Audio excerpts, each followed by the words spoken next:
remember what it was. Something to do with All Stars Racing, I think, and they were putting. Oh, that was it. They were doing a bunch of screenshots to put out, and like the press release and a bunch of screenshots. So I said, look, can I see it in advance? And they're like, yeah, sure, because you know what generally happens. Somebody's missed something, and lo and behold.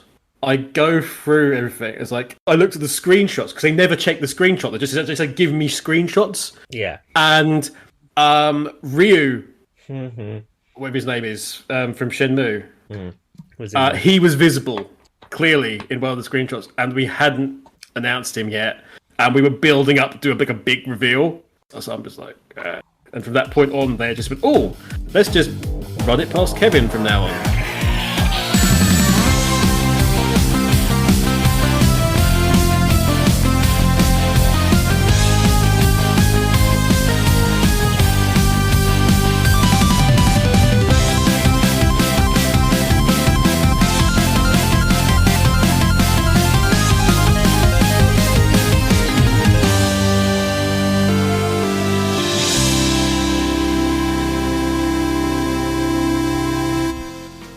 Hey guys, it's Jamie J. Eggman, and you're listening to the Opinion Zone. I do have a snoring dog in the background, so don't be overwhelmed if you hear that. That isn't me. That would not make sense because I'm talking at the same time. Anyway, thank you for listening. I'm starting a new series today, and I wanted to basically tell you a bit about it before we go straight into it. It's called Sonic Boomers, and basically it's an opportunity for me to chat to friends and peers and just people I've known on the Sonic community who were around all the way back to when I started being interested in the online Sonic fandom. We're talking like before Shadow the Hedgehog came out on the GameCube and the PlayStation 2, like way back, and it's just an opportunity to talk about them, how they got interested in Sonic, what made them join the online community and become, like, let's be honest, one of the trailblazers, because a lot of these people were doing this stuff for the first time because it didn't exist before then, and what it's led to in their lives professionally and personally, and how they got to the point they're at now. Why am I calling it Sonic Boomers? One, because I appreciate a Sonic pun, and two, because the fact that I've noticed that anyone who approaches the age of 30 in the online Sonic community is basically considered a boomer. Don't agree with it, but it's definitely an experience I've been noticing. So that's why I'm calling it that. The first person we're talking to today is the delightful Kevin Eva. Now, for those of you who don't know, Kevin started one of the first Sonic fan sites, Sonic Rex, which was a big name in its heyday, and started one of the first Sonic podcasts, Radio Redux. And also, and this is what I found one of the most interesting parts of this chat, was he was one of the first people who went from being a Sonic fan to working professionally for Sega, because he did get a job working for Sega Europe as a community manager for Sonic, which was crazy. Like, it just wasn't, it didn't seem so, like now you see it all the time where people are crossing the boundaries, but like back then he was one of the first. So we go into that. What were the high points? What were the low points? What were the struggles of doing something like that and breaking new ground in terms of what all that meant? So I do really hope you guys enjoy this chat. I really enjoyed the experience of getting to talk to my friend. So sit back, relax, enjoy, and at the end we'll go through his socials, so make sure you do check him out on all of those. And if you do like it as you're listening, remember at any point you can go to iTunes and give us 5 stars. Just a suggestion, but let's go and listen to the interview.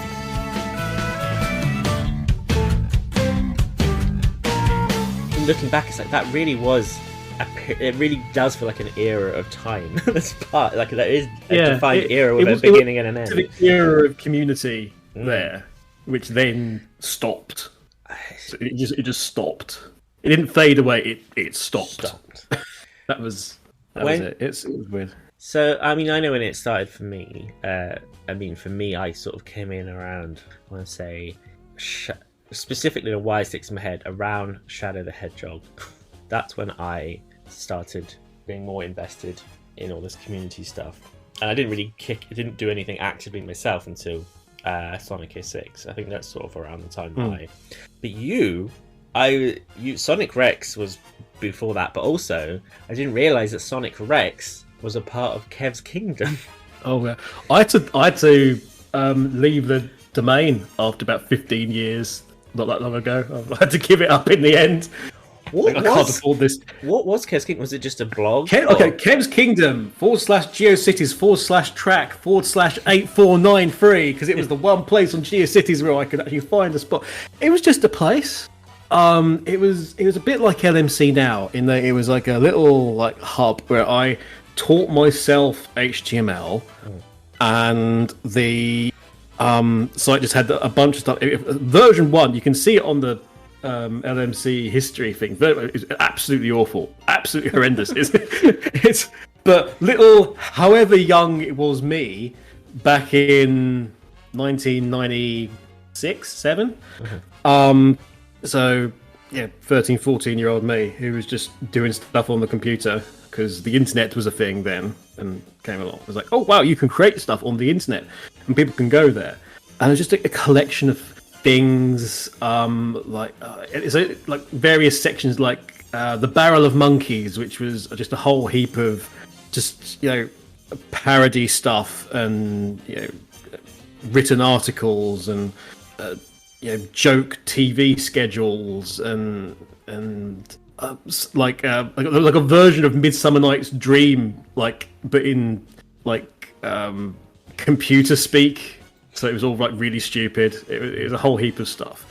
There was Archangel, which is where the Archangel UK name came from, who was this really dark, horrible character who lived in a basement and told really dark, horrible tales about his encounters with various people and basically how he killed them. I didn't realise it was that bad.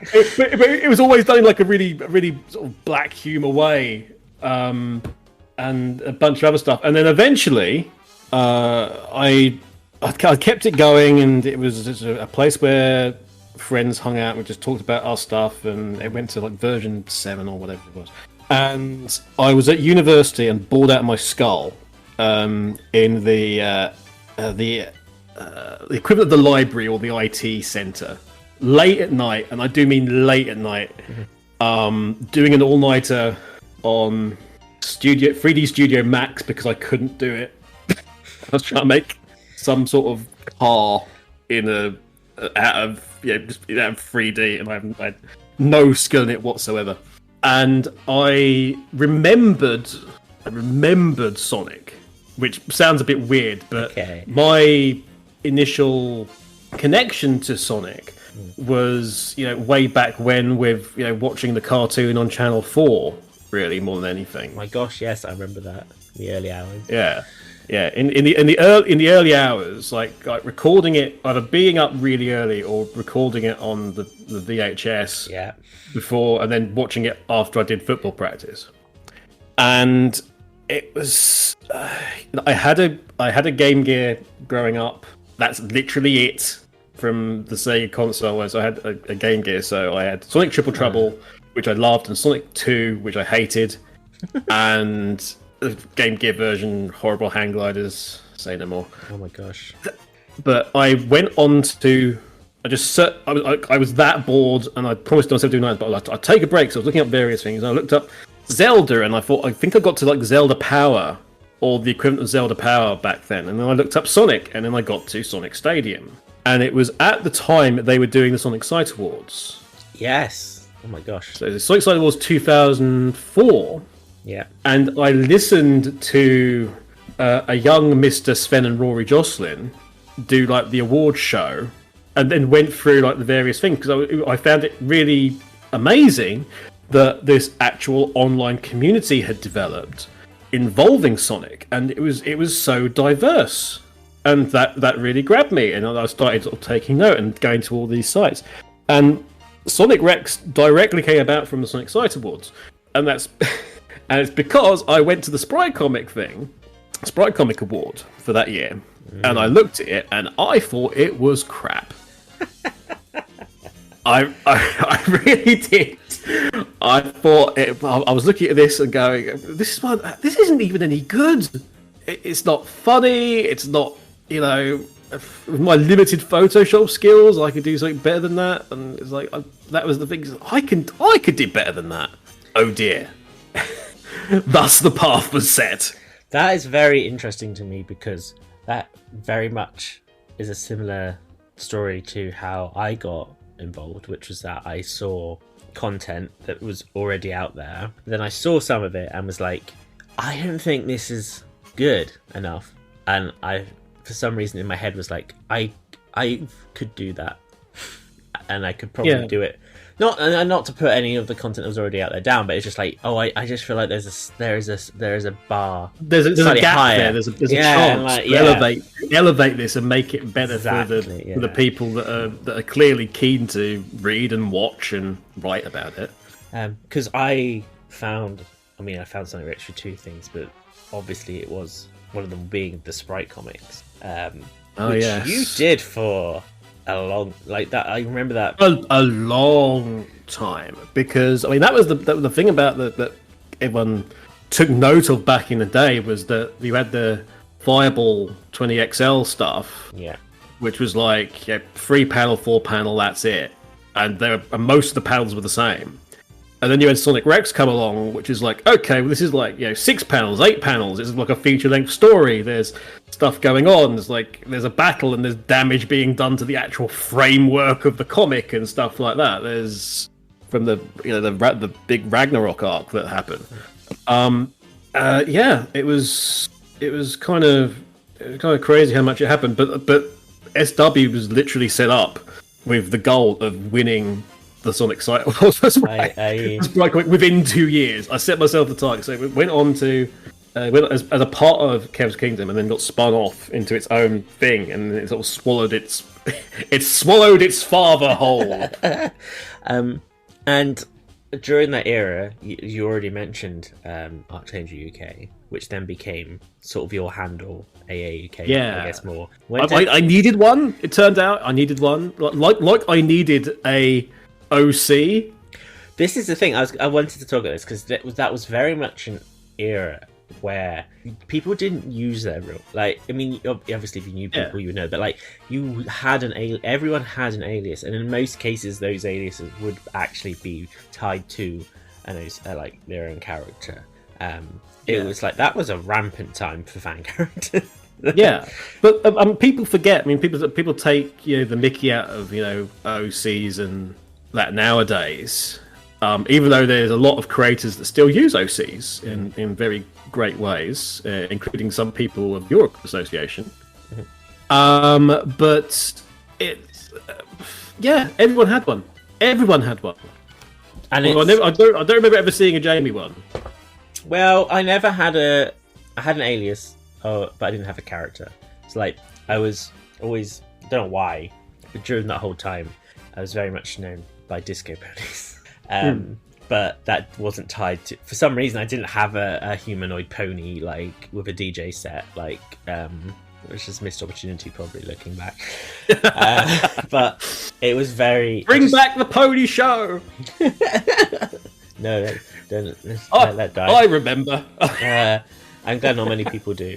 There's probably a lot of people even now, like you tell me their first name and it sort of springs a memory, but for a lot of them, if you mention their fan character name or the name they went by online that time, that would trigger more of a memory. I'd be like, oh yeah, so yeah. I got in the habit a while back of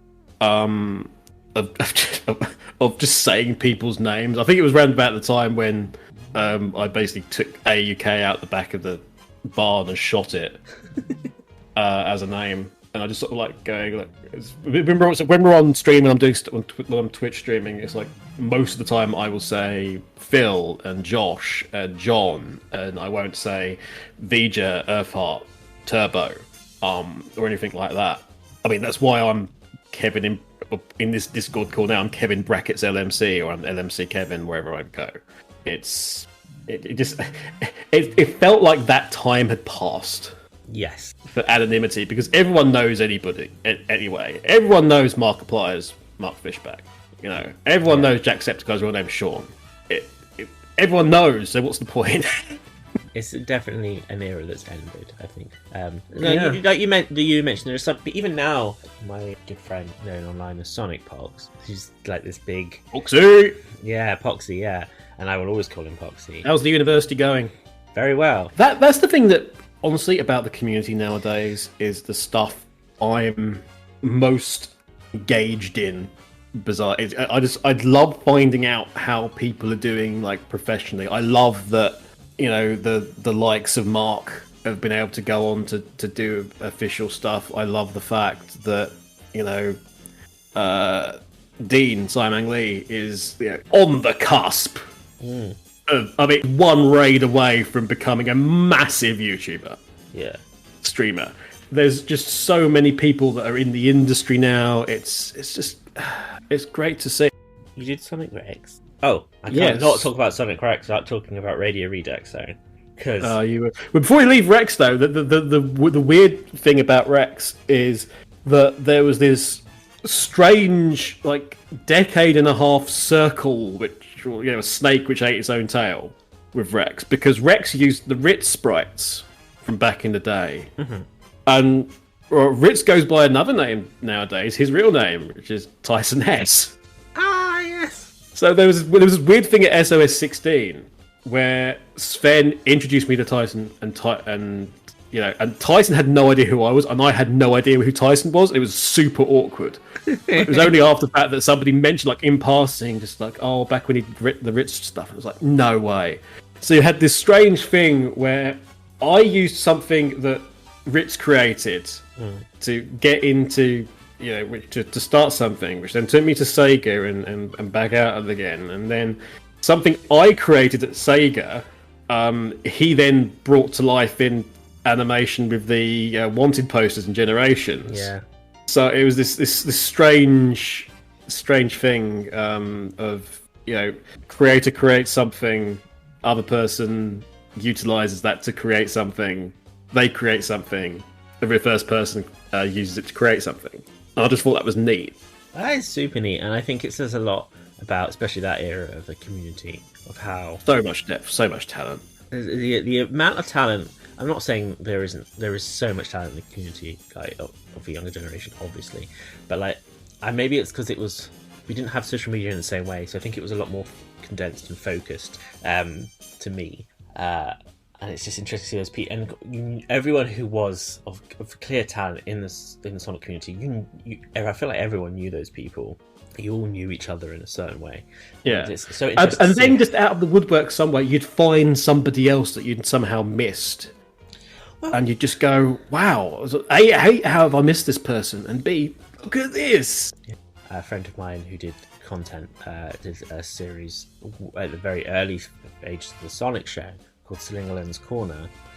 Brad Flick, like, he did all this content with us, and then big things, and then he's like, you know, he's working on Sonic Mania, and then I was looking through the credits of Sonic Mania and then recognized another name, and he at a random point created one of the Sonic show theme tunes, like, and then there's a complete disconnect. He's then doing stuff on Mania, and I'm like, it's just like, it's very pleasing. It's extremely pleasing. But while this is all going on, not only are you doing Sprites Comic, you're also doing Radio Redux, which, for me, it was very much a game changer in terms of Sonic media, fan media.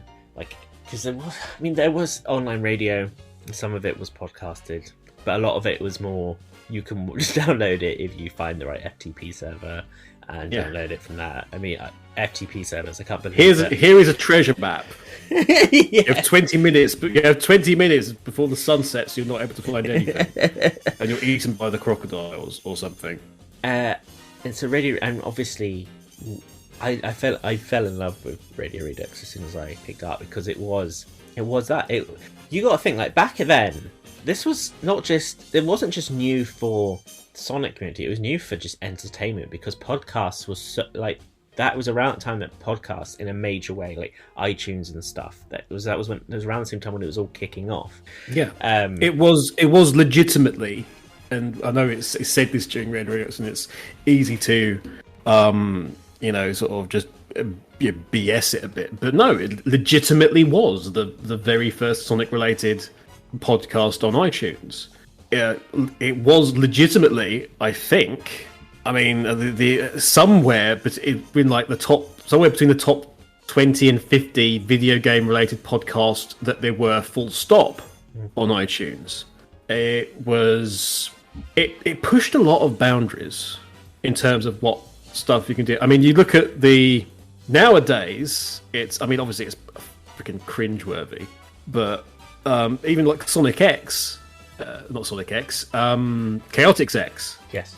That was, the whole idea of doing like a radio drama in the middle of stuff is now you've got like Sonic and Tails R, or whatever it's called, which does that and is a big thing.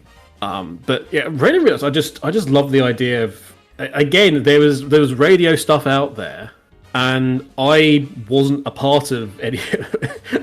I simply wasn't a part of any of those platforms, or really knew how to do that, and it wouldn't have worked for me broadcasting live. So I just recorded them and tried to make it a decent mix of music and news and discussion and the Sonic Rex / me trademark brand of irreverence, and try to mix it in a way, try to be open and accessible, which is why we had things like Q&A UK or the Magnificent Seven with Demix. Just have regular features that were a part of that people could get involved in, and that you didn't know where it was going to go.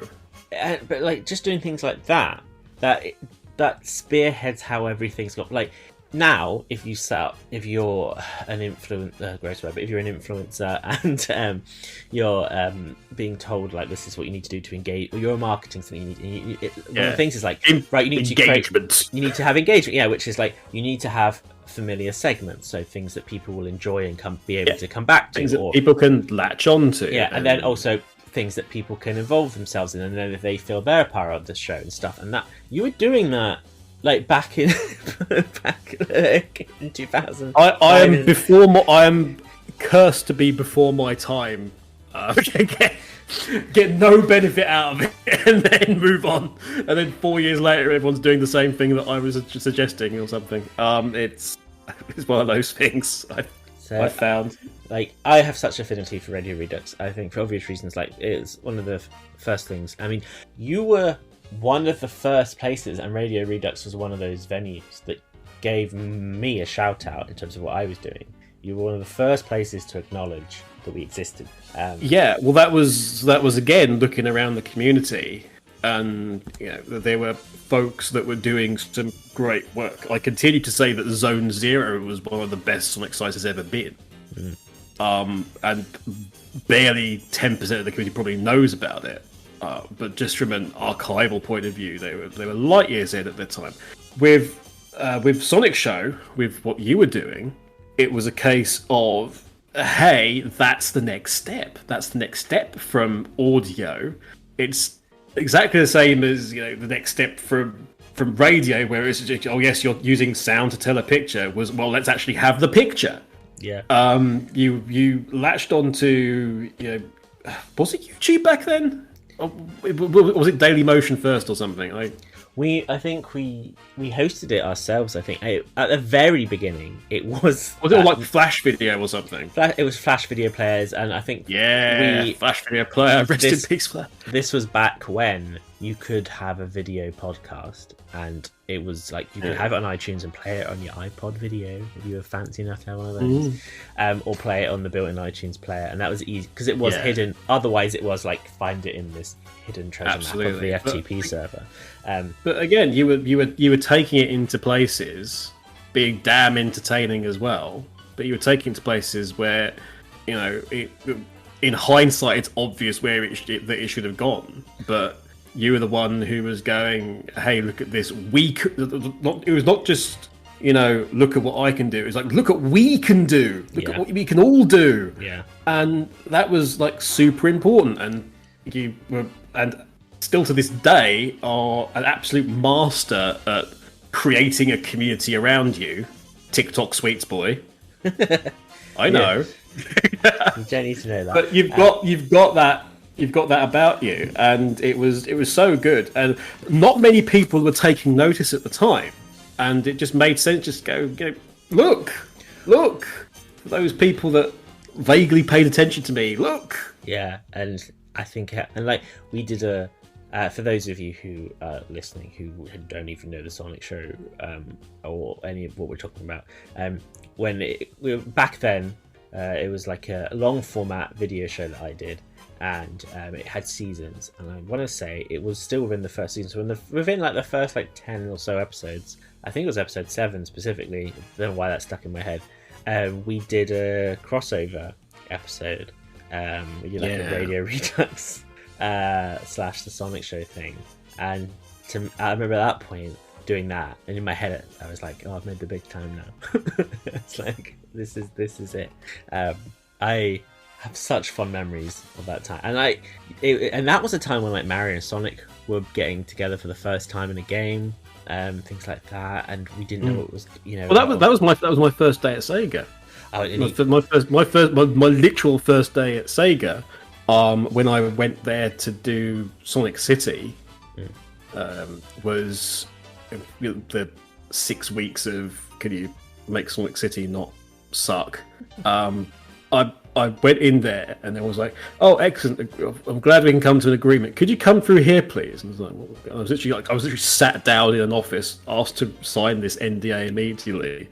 And I was like, okay, can I read it? I was like, yes, you can read it, but we really recommend hurrying up. I was like, okay, so looked for it, signed it. And it's like, excellent. We're announcing Mario and Sonic in like 10 minutes. Here's a computer. Can you please go on here's a computer, we'll log you in, and can you just moderate the Sega forum while we do this announcement? Right. It's like, yeah, sure, you're sure. There's like, hey, wait, what do you mean you do Mario and Sonic? Oh, yes, it's at the Olympics. Why at the Olympics? Yes.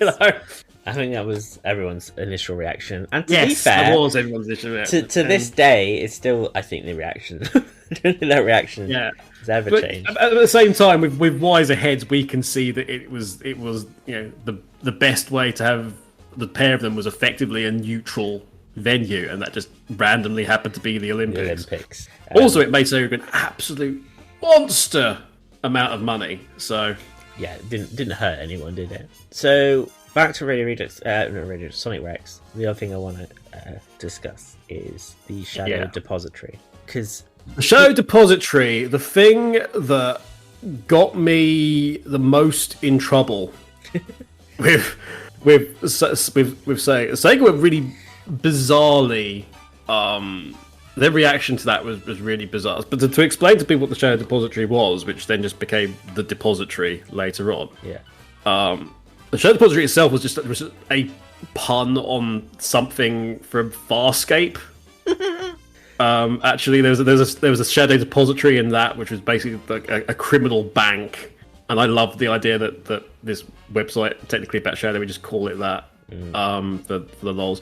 But yeah, Depository was just there for like a collection of just media, official art, wallpapers and things. Because even at that time, some of those older sites that are talking about in wistful tones nowadays by the older folks, long since gone, they were starting to die off, and we were starting to lose some of that ability to get the media.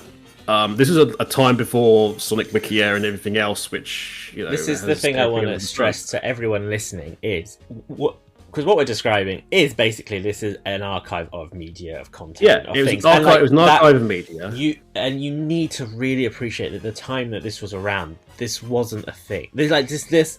No. What it seems like such a commonplace idea now, like everything's archived and everything, like even stuff about my part, like I can find out everything I did in the last like 20 years, even if I didn't realize I consented to it. But like at that time, especially for like commercial media, like if you were a fan and you wanted to check something, like those sort of things didn't exist, and these things that's why these sort of depository all so those important. Type of things were just deemed very throwaway.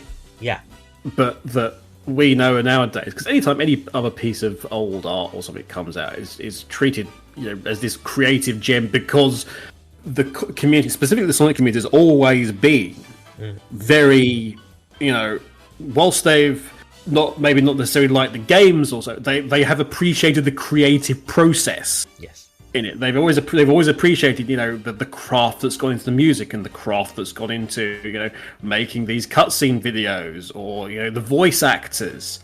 There was a lot. People of the Sonic community has been obsessing over voice actors, and this is somewhat more prevalent in recent times, obviously with Roger going and then coming back at the time of recording. But the Sonic community has been obsessing over the voice actor cast for decades. Even when there wasn't really much of a voice, they obsess about the design. They love going into absolutely everything. I saw a tweet this morning which was going into the design of Sonic. They paused the design of Sonic on this new trailer for whatever this game might be. That's totally not Sonic Rangers. But they paused it, and they said, look, Sonic's quills are a lot longer in this design, and people going, oh, and people like going about the design of the shoes and things like that. It's and how the trailer was put together, as much as the usual frame by frame analysis of everything. So we needed somewhere for that to be, and TS has had a place, but it wasn't. It was the thing that kind of got left behind a lot, and was again one of those places where you need to know the link really more than anything else. And it was more behind the scenes. Radio Sega was around at that time, but you couldn't download anything, and it was only just audio. Retro was getting more on the case, but they were still very much a wiki, and their earlier version of the wiki was nowhere near the level that it is nowadays. So I just like the idea of just having this thing and just people having access to it. And that gained a lot of fans because I was able to hunt down stuff. I was very, very good at hunting down stuff. And I started to put together, bizarre as it seems, like a network of agents who were able to find stuff and would send stuff to me. And I'd say, could you have a look, an eye out for this? And they'd go, certainly. And then maybe come back in like 6 months and go, you never guess what I found. And, I wouldn't remember. Plus, who are you? But there was, people would send stuff to me. We started collating it in the depository, and but it was everything: sounds, fonts. Back in the day when you couldn't get the Sonic font, Nisa Sega Sonic, you couldn't get it anywhere, and it just became that the depository was was a great place to the point where at it was been 2008, late 2008, the head of Sega Europe's creative services department comes to me and goes, because Sega were terrible at their archive, absolutely terrible.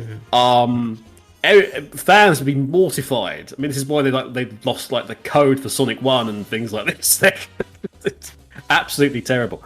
But they had discs and discs and discs and discs of the media, which wasn't organised in any way, shape, or form. And they're just and she came to me and said, have you got the art for this? And I think it was something to do with Heroes, right? Or do you know where you can get the art for or this art? And she showed me like a poster, and I was like, that render is from blank blankety blank blank blank. And she just looked at me like, how do you know this? And I was like, I'm a fan. I care about this stuff. And there's this place you can go where you can get all this stuff. Is there? And I showed her the depository, and it's like, you do this? And it's like, yeah. Because I put it by character, she's like, this is amazing. And Sonic Rex's Shadow Depository became the place where Sega Europe got all of their stuff, all of their archive stuff. I started getting requests from Sega Europe for stuff to go on the depository, which was really weird. And America used it too, and even Japan used it. That was the real funny thing when I was looking at the analytics, the statistics one day, and just it was like Sega Japan address downloading some very key Sonic assets. It was like, I feel like that's still probably their approach to this day. But yeah, it was just so funny, but it was so time consuming. It really, really was. There was no quick way of doing it. There was nothing that generated all the pages. It was, me going through and manually coding the tables and manually putting the links in and everything. It was just... This is the thing. I think people need to appreciate as well that this is also a time where I feel like now anyone can build a website. Or, I mean, to be fair, a lot of people don't need a website, but like back then, a lot of the stuff that was done, you had to do yourself. But despite all that, you did Radio Redux, which, as we said, was really was a first in terms of podcasting and Sonic podcasting. And really something you can Shadow Depository, which again, on the scale that was a first. It was really a change in the way that fan sites can be used. I still get bitching about it. Where is it? Where is it? Why can't I get this anymore? Give over. Why don't we take a quick break, and then when we come back, we can discuss one of the other things you were one of the first people to do, which was working at Sega.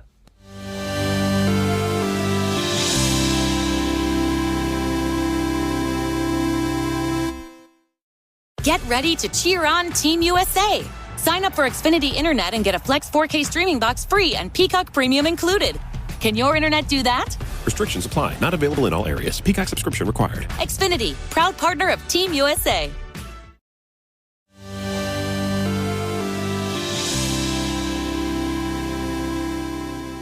But one of the other things you were one of the first of was one of the first examples of members of the community moving into an official capacity in Sonic. And I really want to know how that came about. Right. So there's a few things here. So that sort of era, and again they're in this strange land compared to wherever it was now. The fans are now the creators for a lot of stuff, because you've got Christian and Evan and people of that note. At the time, I mean, Ian Flynn was from the fan base, under the Potto name. He was from the fan base. And then there was me, and I came in entirely because of Sonic Rush Adventure, and one of those things that we actually talked about before we officially started recording, which was Sega's unerring ability to leak stuff via obvious file names and things in the code of websites and what have you, or just not paying attention to what they're actually putting out. Lack of oversight again. Yeah, lack of oversight. So I was the Sonic community team, the Sega Europe community team, had not long been formed, and the first Sonic community manager, which was Romney Broad, good old Rom, he went and started just trying to reach out to places, because he wasn't really familiar with Sonic. He landed the flagship brand, and goodness, he was at least going to have a look. And so we started having a chat back and forth. There was Shadow the Hedgehog Day on Sonic Stadium, and that was the first of cross-promotional type thing that occurred. I remember that. See the wondrous archive volume History of Summer of Sonic on YouTube for more details. And he started reaching out to people, and we started getting a little bit of back and forth. And Sven, I spoke to Sven first, and then Sven basically went, "Look, there's these people, this people, this people, this people, this people." What Sven didn't know was that Ron had already reached out to me, so Ron already knew who I was. Yeah. And there was a leak of Marine the Raccoon from Sonic Rush Adventure. Right. And Sonic Yoda, Lewis Clark, yes, legend, of the old Sonic Yoda website, which of course is nowadays Sega driven. Yes. He found it and put it up and just went, "Look, there's this art." But because of back in the day, Sonic Yoda was one of those sites that not many people went to, and it actually whilst a few people in the know knew, it kind of hadn't gone anywhere from there, but it was only a matter of time. Yes. And so I knew, and Sven knew, and Ron knew. And there was this... Ron was asking around, and I said to him, look, I know Sonic Yoda from some of the community events that we've done, the early community events that we did. And I said, do you want me to speak to him? And he went, oh, would you? Yeah, sure. And I said, look, you'd probably take it down if you asked, but you'll want, please, can you arrange something for Sonic Yoda? So that, because, it's not their fault that they found something that you guys screwed up with. So I basically initially went, before we did anything, I went to bat for Sonic Yoda to go, hey, can they get something in return and if they do this? And they went, yes, we'll arrange something. I think it was like an exclusive interview in the end, which was good because that was kind of what I was angling for. And then I basically just negotiated it down. I negotiated a leaked asset being taken down, which I basically just went to Lewis that, could you do this? And I'm sort of asking on behalf of them. Yeah. That then they owe you, and also you've now become a contact with them. Yes. By this. So, and that's how that happened. Much later on, then they asked me about coming in and fixing up Sonic City, which was a different task in itself, because I was given like I say, I think it was 6 weeks. I was done with my bit 6 weeks or 4 weeks. I think it might have been 4 weeks actually. It was come in, fix up all the text, and they gave me 4 weeks. I was done after 2, and they weren't ready. Yeah. So I did all the stuff, like a whole bunch of expansion things, and then it was up to them to have the actual code ready, and they weren't ready. So I had to then go away for like 6 months, and then come back after that for another 6 months. It was a ridiculous amount of time. It took them that long to get stuff up and running. But there was a load of political stuff with that, because one of the things that people right back at the beginning, when people found out that a fan was working for Sega, it didn't go down well. A lot of people didn't like that within the community. A little bit of it was jealousy. A little bit of it was, who's this guy? A little bit was that we don't want our opinions affecting the brand so much. So one of the old things that I always remember is Tails' profile had a whole bunch of facts on it, and the problem was that they'd all been approved by Sonic Team, even the ones that were wrong. So it's very difficult to argue against Sonic Team having something wrong. It didn't set me in good standing from the get-go. So the thing that they had on there was I think you'll probably remember this. It was like the myth that in Sonic X in the Spanish dub, Tails was a girl. I seem to remember that. And that was on Sonic City as one of the facts. Fake news before it was such. Before that horrible turn. And I was like, this is wrong, can I take this down? It's like, well, Sonic Team have approved it. Well, it's wrong, but they've approved it, so it must be true. It really isn't. And there was like a whole back and forth. And in the end, with a whole bunch of that stuff, I just took it down anyway, because they weren't paying much attention, so I took it down anyway. But I got blamed for that. It was like there was a bunch of people that blamed me for that text being there, and it was like, no, this is all the original stuff. It's like, oh no, look at this guy, he's putting in like fan theories and stuff. It's like, oh god, what have I got myself into here? It's interesting because it very much shows. I mean, I don't think fans have changed necessarily when new things come along. I think you're right that there was probably a few people where it stemmed from a bit of jealousy in terms of like, why them and not us? Yeah. It's just, there was a few things over the years that were like, wow, it was like there was one of the Sega sites, but one of the guys there really hated me, and there was a lot of stuff that came out because I was friends with Lee, Bentley, and there was a number of comments which were frankly homophobic. Yes, I can imagine. Which is, very unlike the Sonic fan base. I've always been very proud of the fact that they seem extremely tolerant and always have been long before then it became like a I'd say, yeah, an extremely thing diverse to do so. fan base. But yeah, there were days. There were legitimately days where I was wondering what the heck I'd gotten into. Was there ever any conflict with you? Because from my recollection, during your whole time with Sega Europe, Sonic Rex still going on, you know, and I don't remember you taking a huge step back from any of it. Was there ever I mean, there might not have been, but I feel like that would have caused some conflict, whether it be from every other Sega. day. Yeah. Every other day. Was that from Sega's end or fans' end or both? Sega. There was a strange thing. We mentioned Radio Redux. One of the things that Radio Redux that became at one point was the unofficial official Sonic podcast. And that I was asked to put up a bunch of news for that. And the 2010 voice acting change for Colors and that era of games. Yeah. The big thing came out was the other idea was because I made the comment of it being like a franchise. There was news coming. And I was like, oh, it's franchise changing. And I did it. I said it in such a very obviously this is not way. And then it became front page news on Sonic Stadium. But according to this official source, Radio Redux,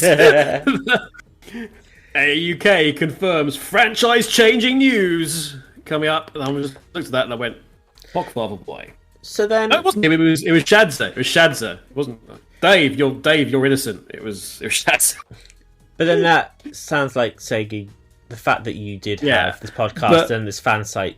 There was this very weird atmosphere at my time at Sega. I didn't think much of it at the time, but since then, as you get, because you're all sort of surrounded by this dream, you know, you're surrounded by this wondrous creative process, and being involved in that, and the honor of being involved in that.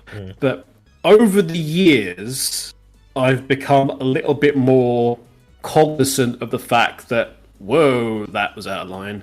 Interesting. That was the word gaslighting didn't exist back then, but there was a heck of a lot of it.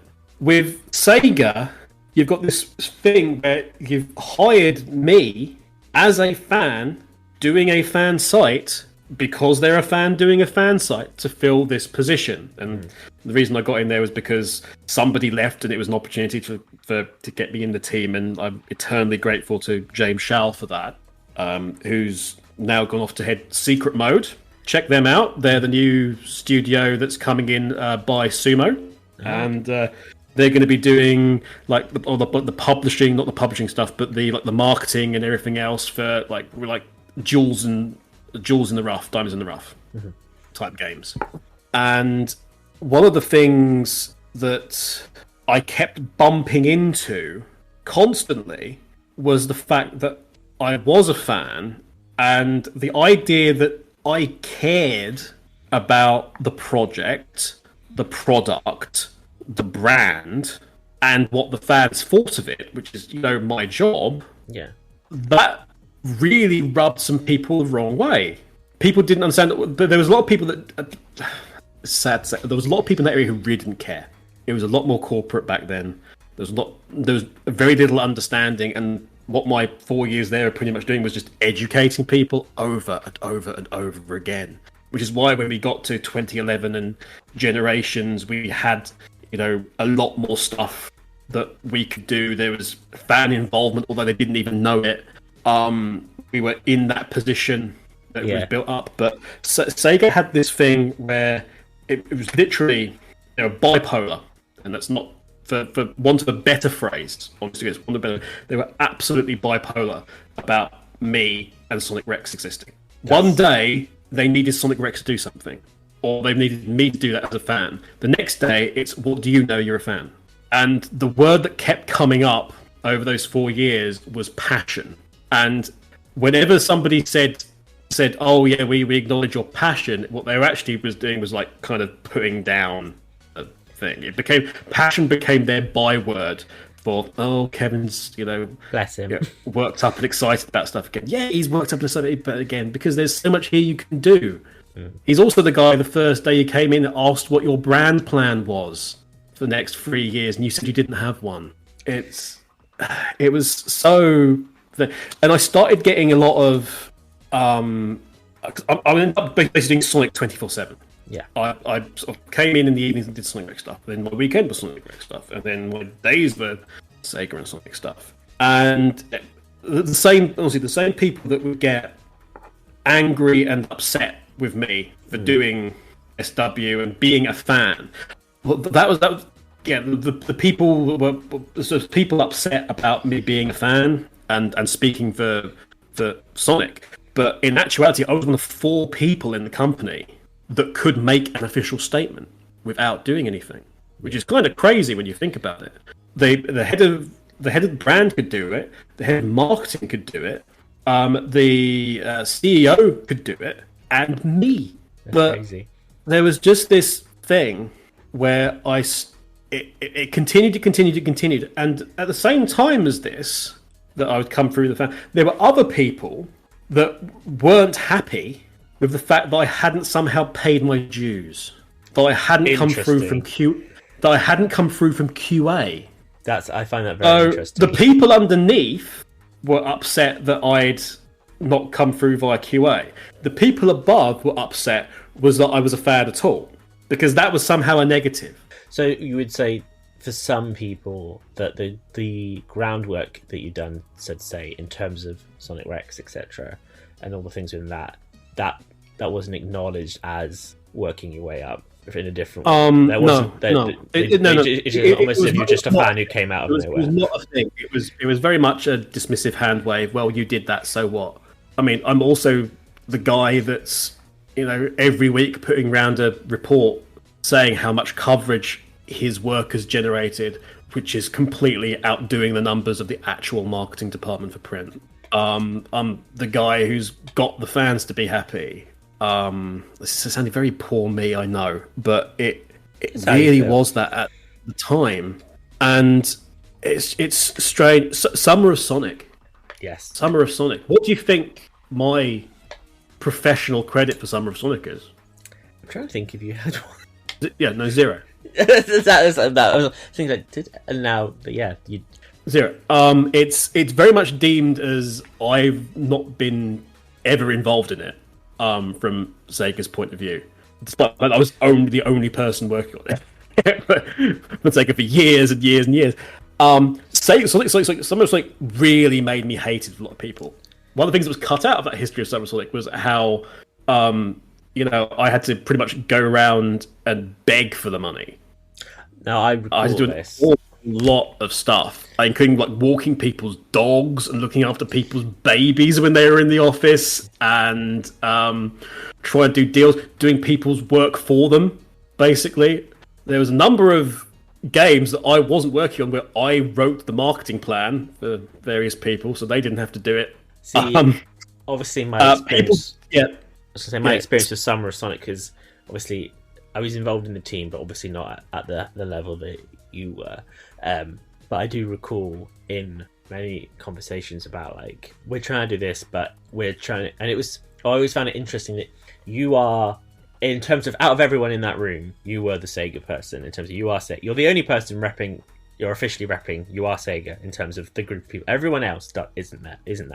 They're just enthusiasts, if you will. And the person from Sega was always like, we wanted this, but I'm just trying my hardest to convince people that it's worth the investment. We need this money, and it blew my mind that like the Sega guy is struggling to convince Sega that this thing is worth the money or worth any money. Summer of Sonic success really didn't go down well. Summer of Sonic, the first 2 Summer of Sonics succeeded despite Sega. And it was a great advertisement. It was a great advertisement for everything that was going on. Was it something that they felt reflected badly on them, or was it just the fact they felt like they missed out on an opportunity themselves? I gave so many opportunities please get involved. Please get involved. If you've got a little Sega game, it's got no budget. Yeah. let me take it there. You've got a whole bunch of infused Sega people who will go out and then say about it if you just give them the opportunity to do so. It was because it was this marketing success that was for a lot of people. I mean, not everybody there, but there was people like Stephen McGarry, who's great and was always very supportive. But there was certainly other people there that when the next year Summer of Sonic came around, it was like, ugh, you're doing this again? I thought you've already done one. That's mind blowing, like, to think. It's just like you're going against that. And again, you're in that position where I'm having to tell the community guys no about stuff. And you were there. You probably remember this when we were having like the various, the chats in the forums and the online chats and what have you. When saying like, can you confirm this, or can you tell us about this, or tell us what game is going to be this? I was like, I'm just going, no, I can't. It's it's under wraps, and everyone getting really angry at me because I couldn't, because I wouldn't say anything. And it was like, guys, it's my job. Yeah, you can't know. It's like I want you guys to have NDAs so I can tell you, but they don't trust you, and then that somehow translated into, well, you're not telling us, so we can't trust you. And it's like, oh my god. That leads me into another thought that I had, which was we discussed how your time by being a fan and coming from the background that you did caused these issues in your employment there with certain people and stuff. But then I should point out that there was an awful lot of very, very happy days. Yes. There. It wasn't, and getting to do really amazing things and experiences that I'll never forget.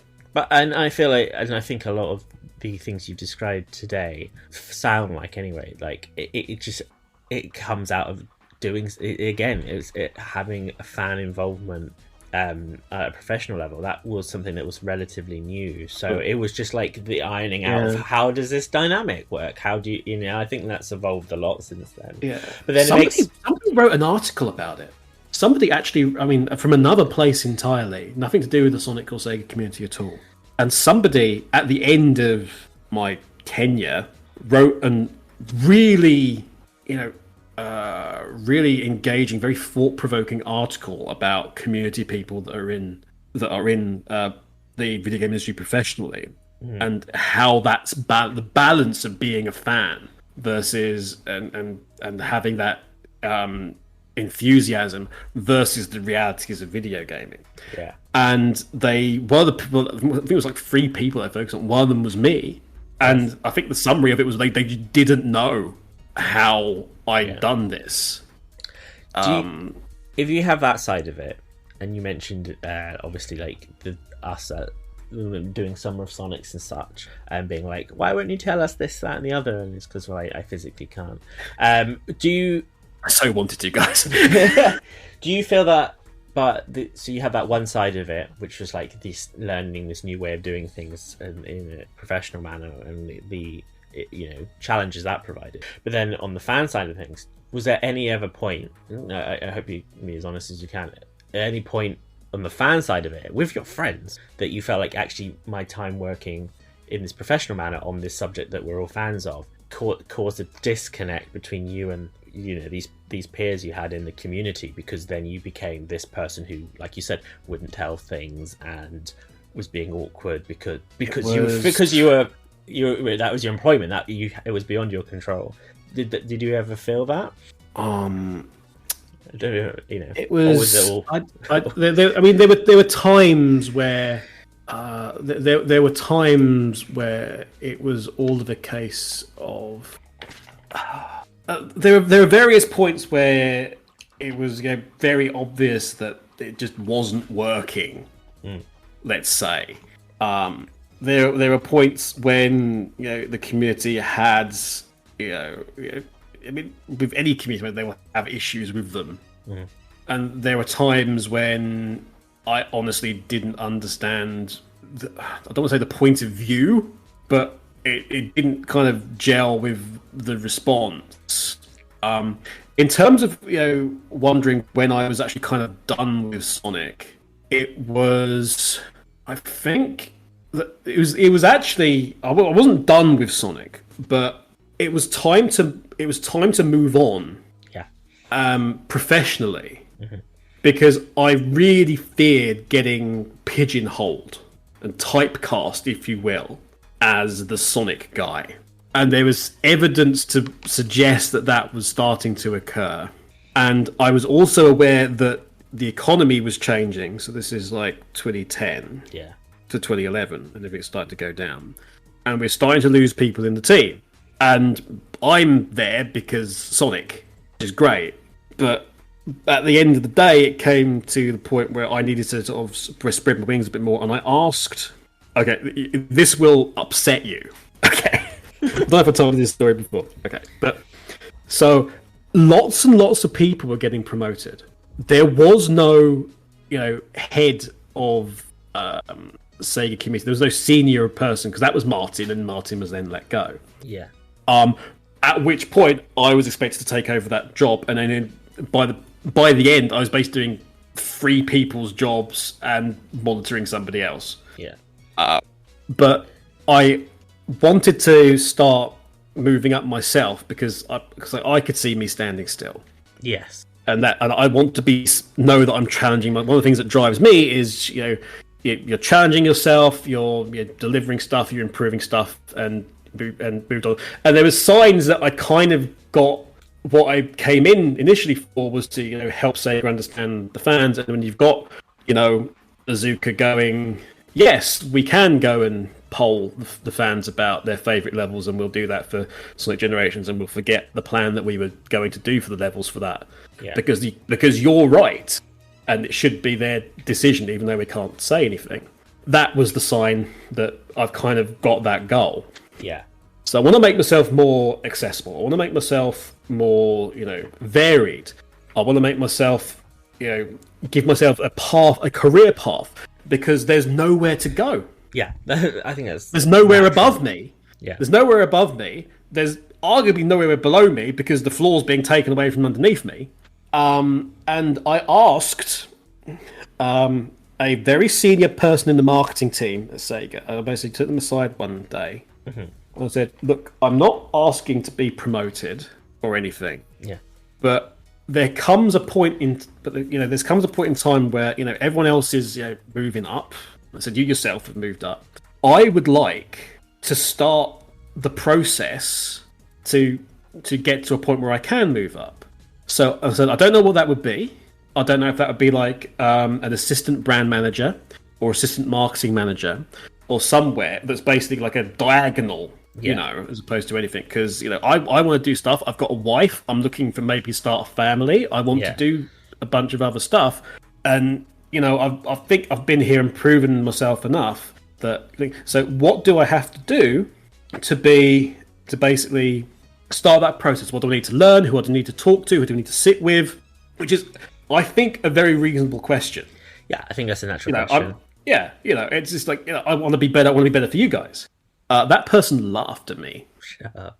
to my face, and then said, "Oh God, you're serious." What? No, I don't know. And then they, in so many words, basically said no, and then again, basically in so many words, said, "Someone like you, this is as good as it gets. Someone like you, is not, that's not the path for you." Like, oh, it's like that, huh? Well, so basically saying there is no path for you. That's yeah. That's outrageous. I also happened to stumble in on a meeting between some senior people discussing about what they would do when they made me redundant, which was nice of them. So it was like, so there's no path up. You're going to make me redundant at some point, probably straight after the 20th anniversary stuff, because then my use to you is over. Yeah. And is going to be a case of, okay, so I'm going to start looking for somewhere else to work. Great example of that bipolarness. The second somebody found out that I was doing interviews at places, they were furious. Really? And it's just like, yeah. And when I left, when it was agreed that, it's time to put an end to all this, one of the things that was held against me by Sega that I was or the insinuation that I was being disloyal because I was looking for another job when you're gonna make me redundant anyway, and you won't pay me any more money because you're paying me pretty much the same as I came in on, and won't pay any more. That's a classic thing, though. It's a very The loyalty works one way. What the hell? Yeah, Be loyal to us, but we can't really commit very to mafia. You. It is. I've used to that work structure in previous jobs. So Chili Dog Mafia for the win. Yeah. Gosh, that's a callback. Can we have happier stuff? Yes. Well, please. Oh, I was going to say, well, it does lead to a happier topic in my mind. But then the other thing I want to discuss is the end of Sonic Run.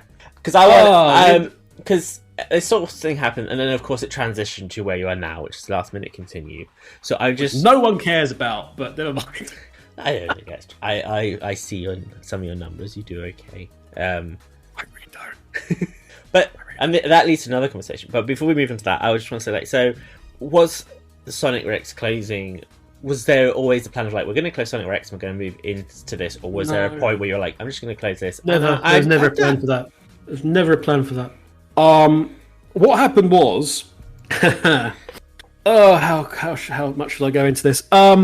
So there was that part of that era. We had Transform came out, and God bless you, Sumo Digital, for putting me back in the credits for that, because I got taken out, and Sumo Digital wouldn't have any of it and put me back in. Good. That's why I'm under the special thanks. I mean, it was nice that became a thing, and it was. So I had that, and then Lost World came along. And I was really excited for Lost World because Lost World was the first game I knew nothing about as a fan. So I was excited for that going on. But we had... my kind of love for it had gone at that point. And I made a comment to Double Cross a while ago about it, which I think is pretty telling. Just like that I loved this thing and it didn't love me. Right. In any way, shape, or form. So we had that. We had Sonic 2011, which I loved. I still think it is the best Summer of Sonic. I know the others don't agree, but I think it is. Sonic 2011, and it was a lovely send off for me personally. It was a nice little farewell. I was still going to be around. I'd done various articles saying that I'd still be around, but I'd already prior to that in 2010 said that 2011 would probably be my last one, and that was again a response to Sega basically not being happy with Summer of Sonic, and Summer of Sonic was absolutely hamstringing me. So I kind of had to get into a point where to force others to get involved in it, and to get myself in a position personally where I wasn't being seen negatively, which is absolutely mind-boggling, isn't it?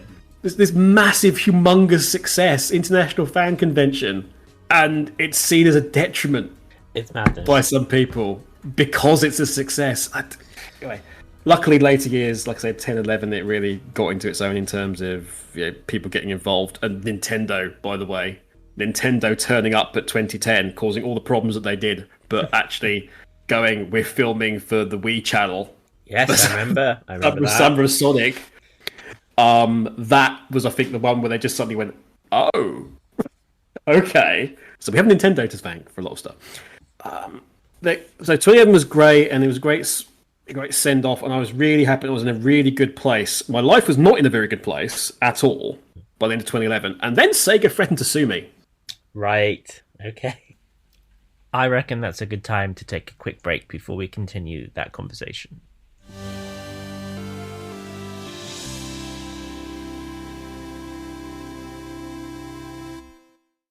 With Allagash White now available in 12 packs, no matter if your next adventure sounds like this, onward, or like this, you can count us in. Allagash Brewing Company. From Maine, with love. Must be 21 years or older. Please drink responsibly.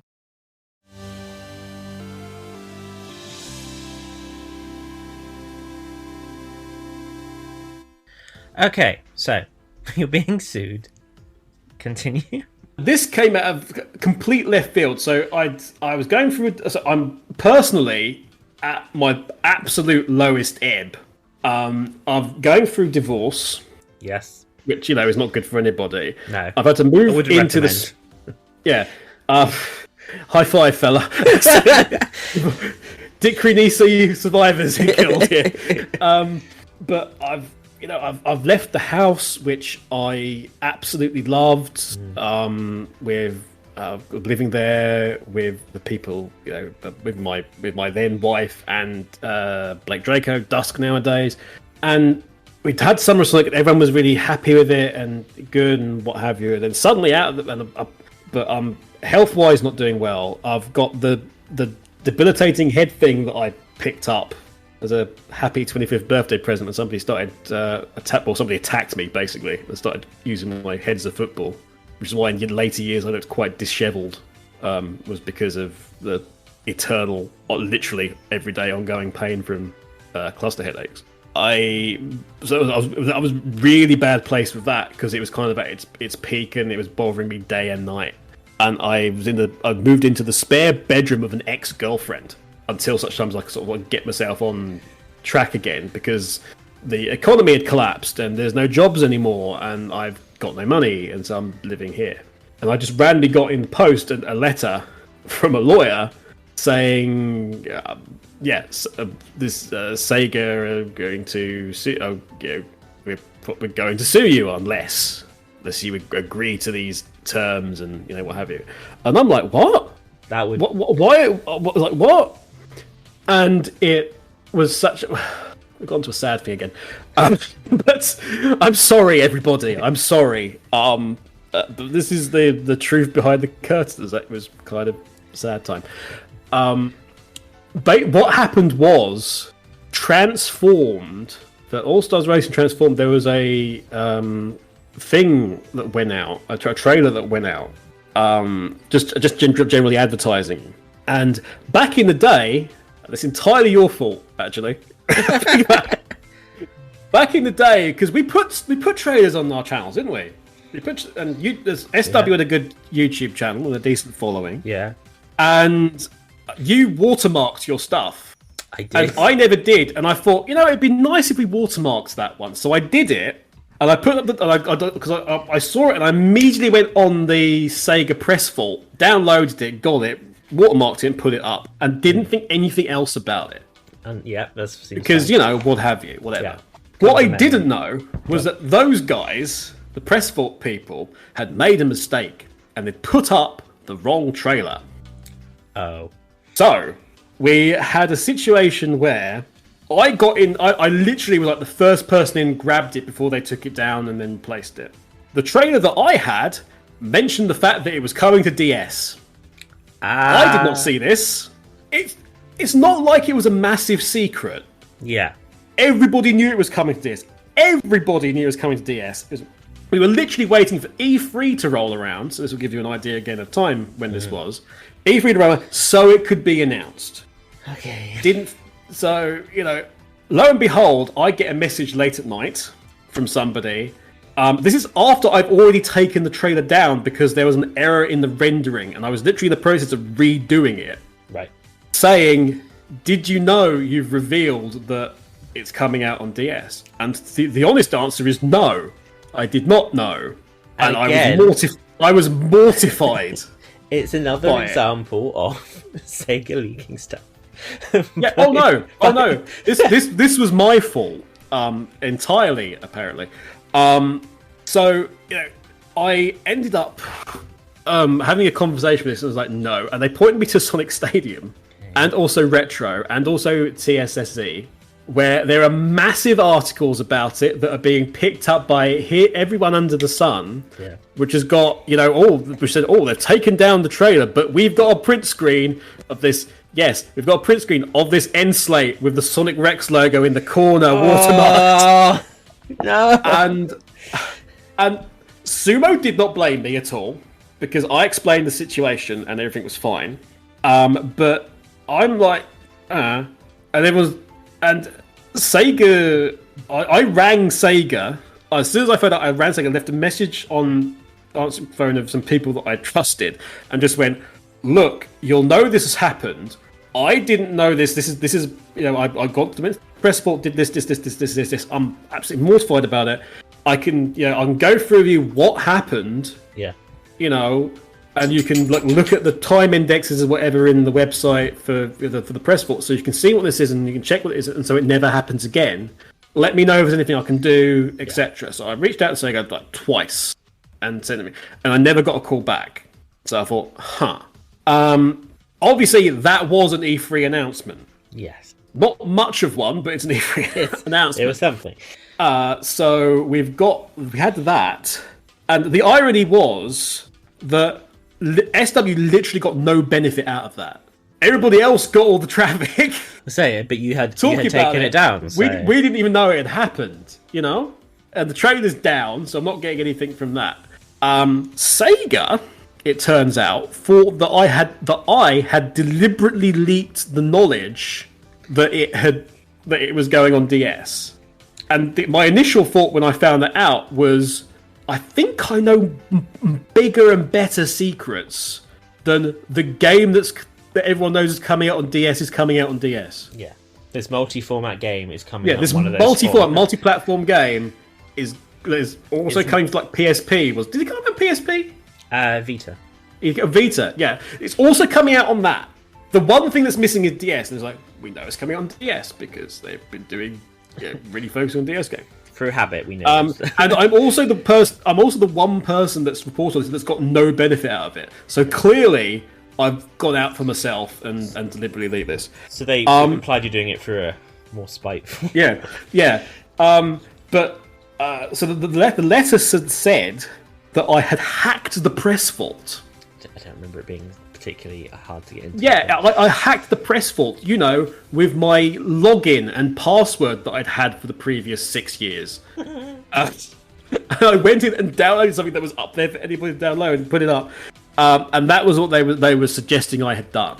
But the thing that was the kicker was that, again, this happened in pre-E3. I got this letter after Summer of Sonic 2011 was done. A nice nail in there. But it was quite well known that I wasn't in a good place after that. So they waited until I had done the Summer of Sonic stuff for 2011. And then they took that happiness away from me. But you got through it. Yeah, we got through it. But there was nothing. But unsurprisingly, my love for Sonic had somewhat taken a rather massive hammering. And so there was nothing coming out for Sonic at the time, and it was time to put it to bed. And LMC was going to be a professional thing. LMC was going to be the column of a lifestyle magazine for just game stuff. It was going to be part of a lifestyle magazine that was done by a Premiership footballer. Okay. And I went to a launch party for this thing that was all about living the life and stuff. And there was going to be this magazine of which Last Minute Continue was going to be the thing, which is why I thought the early stuff was like some blogs and stuff. Yeah. Content. But they then disappeared one day and then started not responding to my emails. I was like, oh, okay. So I basically made it Sonic Rex as a what if we weren't restrained by Sonic, which I feel has, from my point of view, done wonders for you in terms of it just feels like it's, and I feel like a lot of Sonic creators, myself included, which is why I don't actively do like the video stuff I used to do, and the channel's being passed on. It's just I got to a point where I was like, I'm just not jaded as such for me, but I was just like, I've done everything I feel I can do. And if I continue to do this, it's because I'm in this sort of machine that's turning all the cogs, but I'm not passionate or interested in what I'm outputting. Whereas I feel like now the content you're creating, and the content you're creating now is because you are not held by this one franchise, as good as it's been, and we both, we still have, it will always have an impact on us, but like, you can say, right, this game takes this actually interests me, this thing here, I'm going to go and do that, and so you can actually be led by what drives you rather than what shackles you. Yeah, absolutely. I mean, but that was reflected across the other stuff as well. I mean, whilst Sonic Rex became a once in a blue moon thing as a comic, but there was the aspect of Radio Redux became all music and not Sega Sonic, and then it ended up coming to an end and has since obviously restarted as an occasional item on Radio Sega. But you've also got obviously the Let's Plays and the video content are not not Sega Sonic, which again has upset people. But it's where it needs to be for me. And unsurprisingly, it's where it needs to be for me. And we've even got the LMC comic now, which is again Sonic Rex without the shackles.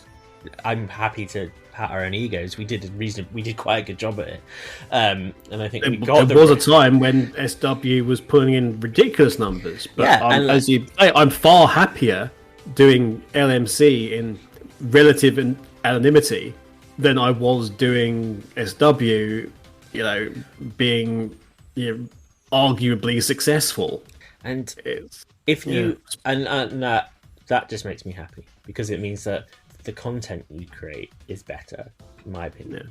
And it's and that's why I want to continue doing this podcast. And not other things. Have you listened to any of the more recent Radio Reduxes? Because they are light years ahead. If you get a chance, and just anybody who's like old bees like me and Jamie here.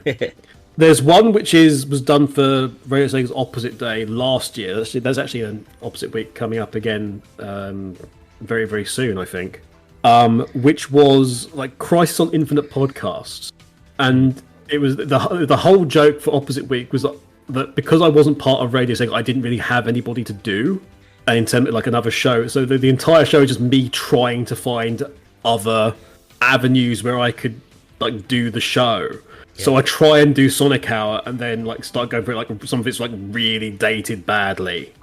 I try and do Turbo Drive Live, but Turbo won't have any of it. I try to do like various other bits like Mock the Geek and things like that, and like other obscure shows from the past, and just be sort of, well, no, I can't do that because I was in it, or I can't do that because it's not there.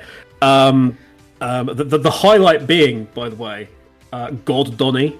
When we actually do Opinion Zone briefly, but the joke being that now Donnie is the only one that can talk and has like ascended. I love that. All powerfulness. But that is so good, and that's kind of what I wanted to do initially. It just takes so long to get round to things nowadays, unfortunately.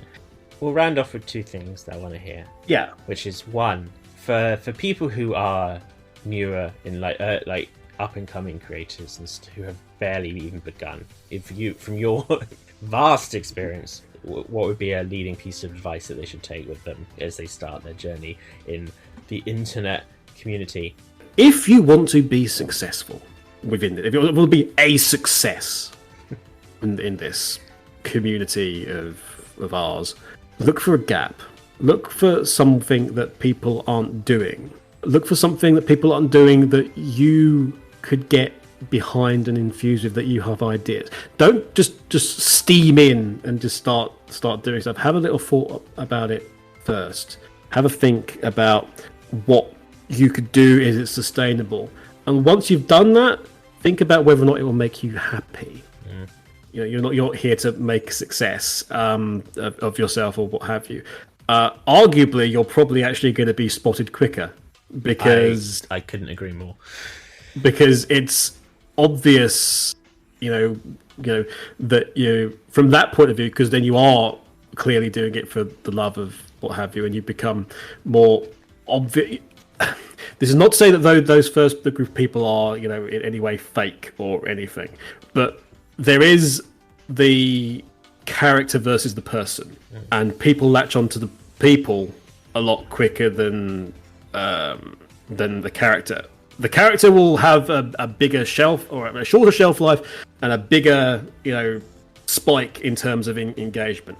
But the person, you'll end up, if they hook onto the person, you'll end up having more successful, long-lasting, meaningful friendships and relationships outside. And secondly, in your time as part of the Sonic community, if you, I mean, might be difficult, if you could give me like just a highlight, like that one moment that you'd be like, this is a moment that could only have happened because I was part of the Sonic community and I will cherish. Okay, I would say, the thing that I cherish the most. I'm not going to say a personal, but I'm going to say from a. I mean, there are others which are very personal, but from a professional point of view, as well as a personal, I will say that the thing that always sticks in my mind is at Summer of Sonic 2011, and Izuka-san spotted me in like the stairwell behind the stage, and he stopped me and he wanted to talk to me, which was great because again Sega had this thing about me not contacting Sonic Team. There was trouble once because June was my friend. I got a dressing down because June was my friend, and I'd committed some sort of heinous crime of having this man be my friend. But so the whole interaction that SOE didn't have because it was just like, no, you're not allowed. So the fact that Izuka-san wanted to speak to me and made a point of stopping me to do so was, in itself quite a thing, because it was like, oh, okay, you do know actually who I am and what I do. And he said some comments along the lines which indicated he did. Yeah. Which, again, is nice because it's nice to know that someone's paying attention to what you're trying to do. And we had a short conversation. And the gist of it was that he's speaking for Naka-san as well, which was great. And that he said that he loved it. He loved Summer of Sonic. Oh, man. He loved being there. He was actually kind of sad that he and Naka-san couldn't be out among the people. You remember the night before when we had like the practice session and Naka-san and Izuka-san came in and started like taking photos of stuff. Yes. And just like hanging out. Yes. They made a massive beeline for the merchandise cabinet and started talking about all the stuff there. And it was great. And me and T-Bird were really happy because it was like it's our stuff and they just want to see it. But he said that they wanted to be out there more because they had to be justified with all the media and stuff and what have you. They were kind of out there for like a little bit, and then it was like signings and other stuff. And they said they really liked being out among the fans, chatting to the fans, signing stuff, and enjoying the atmosphere, with them. And you could tell it meant something to him. You could tell that it. Because they were a little bit, wary beforehand, but they now understood. Izuka understood what that again. Go back to that word again. Passion. The passion of the Sonic fans and how important it was, and you could see how many people were actually behind the scenes of Summer of Sonic. All these people over the years that have done, that have always been a part of the team, like yourself. Like Vija and Earthheart and the Radio Sega guys and Lewis and just all those guys who just worked unceasingly hard and B-Man. There's so many people that I wish I could sort of convey, and you could see it in his eyes. You could see it in his eyes, the excitement of being there. It was a testament to the hard work of everybody. But it just went to show that what we did with a fraction of the budget that Boom had, and we put on this goddamn amazing show. So that meant an awful lot to me, because that was just like, I thought the Facebook poll thing and actually him agreeing to that was like, yes, this is it, I've done it now. That, because it was just so against everything, that was it. That was the point. It was like, I can go now. It's done. I'm happy. I don't think you could have picked. I don't think you could have picked a more happy. No, that brings me joy. Yeah. Thank you so much for spending this time. It's going been a through the highs and the lows. Some of the stuff has been sad stuff. I what the hell stuff, but I really enjoyed it. The 'Cause honest I think truth. it shows. No, it's I think it builds a very honest picture of things. I think, but it also shows lessons we've learned, and the fact that I think it's just there's just so much stuff in the community that is just like there's just so much context and things, and it's so rich. And I love hearing about it, and it's one of those things that we have lost over the years. I think there's a lot of is context of the time and the decisions, and it pleases me, honest to God, hand on heart, it pleases me no end to see where Sega and Sonic are now in terms of their understanding of everything and their role within the community. Do I agree with everything that they do? No, but it's such a different atmosphere. You can tell at that company than where it was, and the community it's the norm for those young kids now in the community. This is normal, and it's exactly what it should have been all along. Again, thank you, Kevin, so much for taking time to listen to this. It's been an absolute treat talking to you as always, Jamie.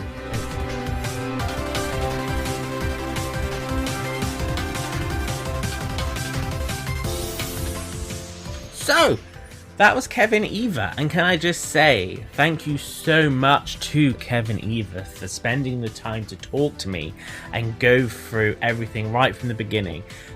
He has had such an interesting career, whether it be professionally or within the online fandom, and I'm so glad he took the time to go through it all, even the hard times as well as the good times. So thank you so much, Kevin. We really do appreciate it.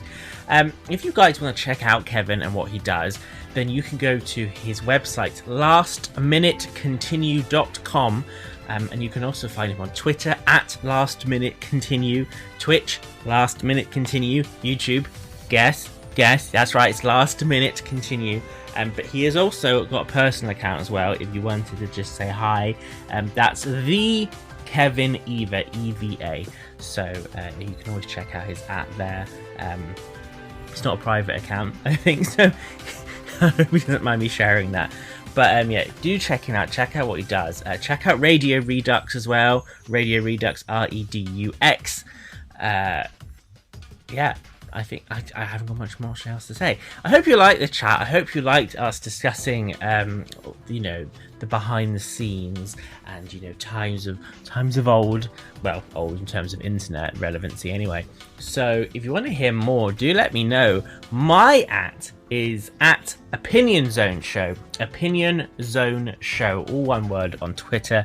Give us a follow, and if you're listening on any of the podcast apps, Spotify, iTunes, Stitcher, the other ones, if they have a rating system, please give us 5 stars.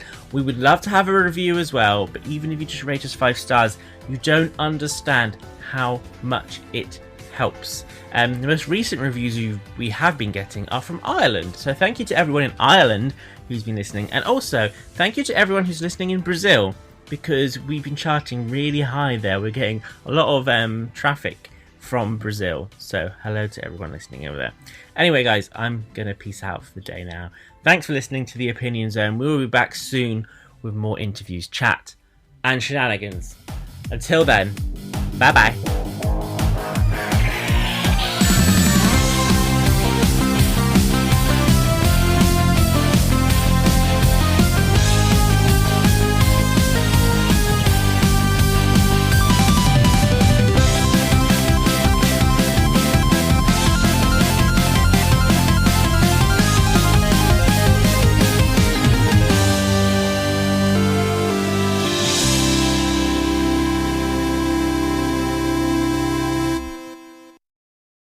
With Allagash White now available in 12 packs, no matter if your next adventure sounds like this, Onward! or like this, you can count us in. Allagash Brewing Company. From Maine, with love. Must be 21 years or older. Please drink responsibly.